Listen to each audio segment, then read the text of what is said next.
અમદાવાદ બાદ મહેસાણામાં પણ હાર્દિક પટેલ વિરુદ્ધ પોસ્ટર્સ લાગ્યા છે। હાર્દિક પટેલ કોંગ્રેસમાં જોડાતા પાટીદાર પ્રભુત્વ ધરાવતા ગામોમાં હાર્દિક પટેલના વિરુદ્ધમાં પોસ્ટર્સ લાગ્યા અને પોસ્ટરમાં હાર્દિક ગદ્દાર હોવાના લખાણ લખાયા છે। હાર્દિક પટેલને ગામોમાં પ્રવેશ આપવામાં ન આવે તેવું પણ બેનર્સમાં લખાયું છે। એક તરફ હાર્દિક લોકસભાની ચૂંટણી લડવાની તૈયારીઓ કરી રહ્યો છે, બીજી તરફ આ પ્રકારના પોસ્ટર કોંગ્રેસ અને હાર્દિક માટે નુકસાનકારક સાબિત થઈ શકે છે।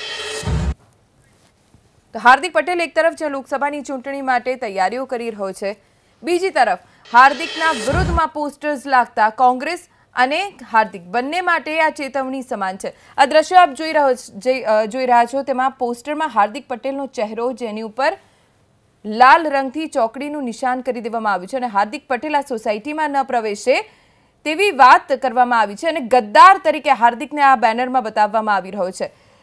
आ दृश्यो हार्दिकना ज वतन મહેસાણાના છે કે જ્યાં પાટીદાર આંદોલને સૌથી વધુ વેગ પકડ્યો હતો, જ્યાં પાટીદારોની કદાચ સૌથી વધારે વસ્તી પણ છે, એવા ઉત્તર ગુજરાતના મહત્વના સેન્ટર મહેસાણામાં હાર્દિક પટેલની વિરુદ્ધમાં આ પોસ્ટર્સ લાગ્યા છે।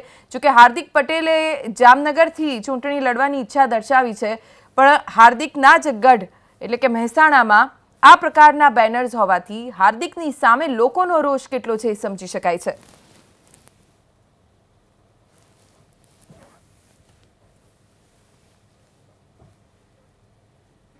पाटीदार समाजनो एक समयनो लोकप्रिय चेहरो हार्दिक पटेल कांग्रेस में जोड़ावानी साथे ज पाटीदार समाज में एक प्रकारनो रोष जोवा मळी रह्यो छे ने आ प्रकारे बेनर लगाववामां आवे छे हार्दिक पटेल समाजनो गद्दार।